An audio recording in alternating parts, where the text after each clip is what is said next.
This is our farm. Yay. Hey, I didn't see that structure. I can't believe I didn't see that structure. Do you know what that is? No. A playhouse. Are you serious? My dad came up with that. Yeah. I was just standing here thinking I walked right by that and I didn't even see it. I know. It's probably going to have about, was that 10 feet tall on one side and like 8 feet on the other? Yeah, he said he's planning this playhouse, and I was like, of course, go. And then he starts building it, and we're like, how tall is this going to be? Yes. So, yeah, I think they're very excited about it. I bet. So it's like, we would call that a cubby house. Okay, cubby house. A cubby house. I don't even know where that term comes from. Oh, a little yeah. baby cub. But I don't know, because we used to build cubby houses down the creek. So we would like find a gully and find a tree that had fallen down or something, and then lean branches up against it, you know, whatever, to make a cubby house. And fort. Yes, I don't know.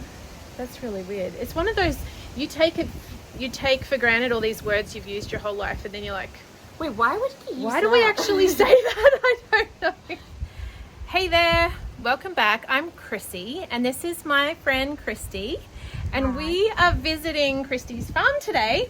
And I thought it would be really fun just to have just a quick little interview, because how we met is kind of interesting and might benefit some other people out there who are wanting to do this, grow your own food, live a more agrarian life kind of deal, and trying to find other people that are like-minded can be tough.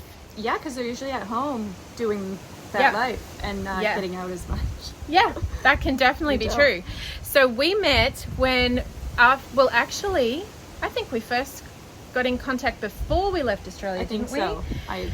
Yes. So we met on the Abundance Plus platform that Justin Rhodes has, which there's the whole streaming side and all of the entertainment and education around farming, but there's also a community what do you call that, like platform, social media. It's kind of like own private social media.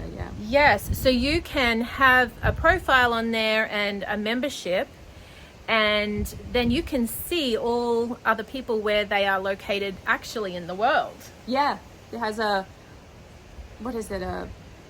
like a global members map or something. You can choose to put yourself on there or not. You don't have to, but we had put our location on, and then when we knew we were moving to America, I started looking, are there other members on Abundance Plus in Texas? We knew we were coming to Texas, and I posted a comment, I think, like it was a couple of months before we left. You said something like, can you even grow food, basically, around the Houston area? Because I think you knew you were coming to the Houston area. Yes, we have family in Houston. Are we going to be able, like, what can we do there? What can, farming-wise? Yes. And I had we're about an hour outside of Houston, northwest. Yeah. And we have a good network of farmers, so I reached out and said, come visit us, you know? Yes. At least you can see what we're doing and what we've learned. And then we also know some other vegetable farmers that are really successful in that area, and just kind of some of our challenges and some of our successes. And I mean, we were like, come move here. It was just amazing to me that these people we'd never met before, but because I think what Abundance Plus does is it gives you a little bit of confidence to know kind of a little bit more about who the people are.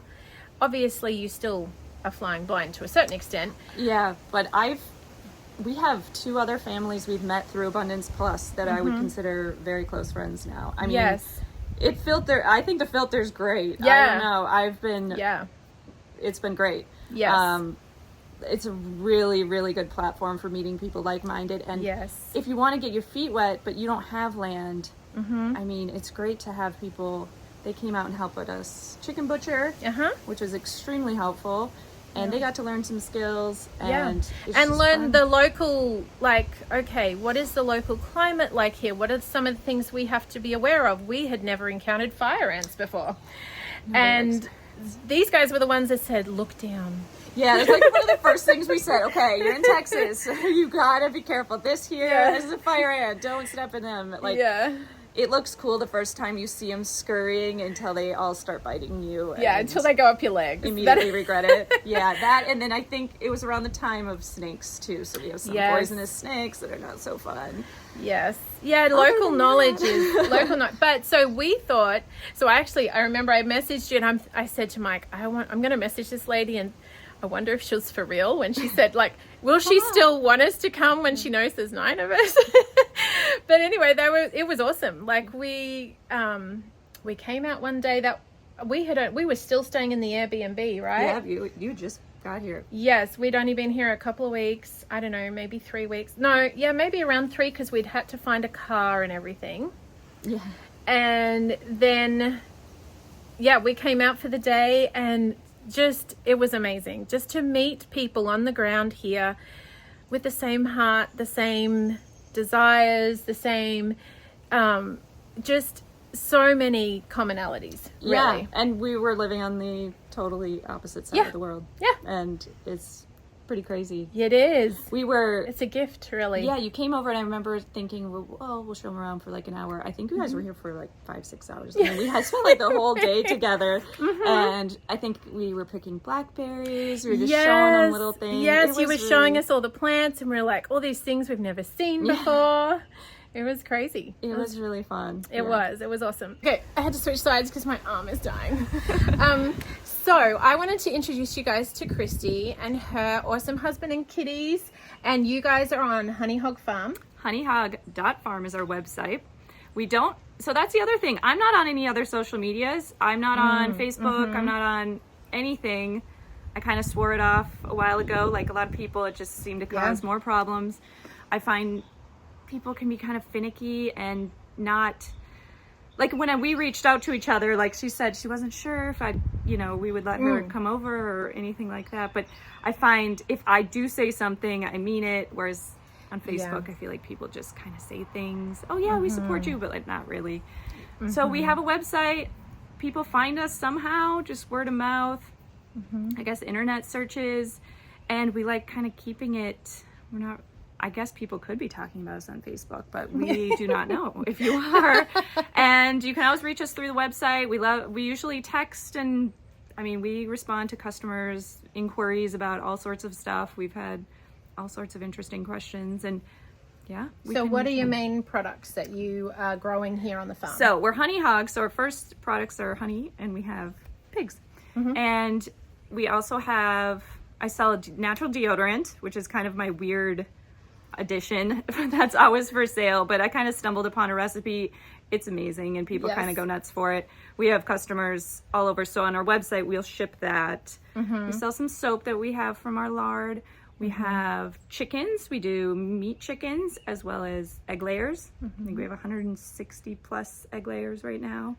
And we have 5 baby pigs. This is our first time actually having babies. We just went down and saw the piggies. That's so cute. Which we were really hesitant to actually do have the sow and have the babies. I was really nervous, but it went really, really well. Yeah. And she's the sweetest mama.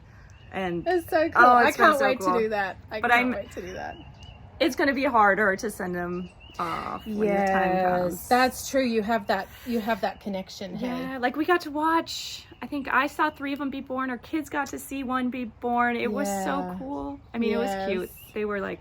Have you named them? My nephew has helped name. He called one chocolate chip, one Oreo, one. Okay. So they're still food names, I guess. Yeah. I don't remember all the other names, but they're pretty cute. We named our pigs when I was growing up. And there was only one pig I got really upset about butchering. And still, we were fine with it, but Dad didn't tell us until after we'd eaten it. Her name was Polly.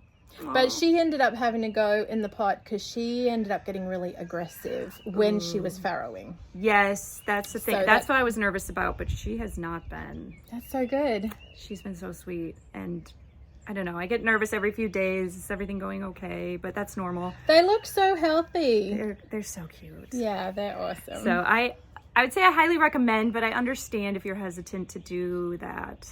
We kind of... there's a lot of mistakes you make with farming. We kind of kept males and females together a little longer than we should have. Okay. So, one of those. Yeah.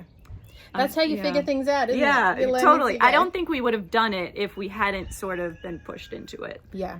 Which is kind of good. I will say that's the other thing we have loved about Abundance Plus is a number of times I have posted questions on there because you have so many experienced, whether it's gardeners or animal owners or that have, you know, been there, done that. So it is great to be, and you also know that mostly on that platform, they're coming from a very chemical-free, regenerative approach. Yeah. And so, huge, it's like having this like mind's trust that you can just it's a tap away at. It's a great group of information to tap into. So I've been really happy with it. That's awesome. Well, so I encourage you guys, anyone local here, go check out Honey Hog Farms. Anyone who is looking for, last time after the chicken butchering, we got a jar of tallow and, no, lard. Sorry, I'm thinking beef. Oh, yeah. A jar of lard and some chickens, and they were delicious. It's so good. So, yeah. If you're around this area, check them out. The deodorant is awesome. I have tried the deodorant and it was wonderful. So anyway, I thought it'd be really cool for you guys to meet Kristi and hear about what they're doing here, and just the idea that places like Abundance Plus are wonderful for meeting like-minded people. And we're so grateful to these guys. We've learned a lot from them. And so if you do not know about Abundance Plus, go check it out. Definitely. We will see you next time. Yep.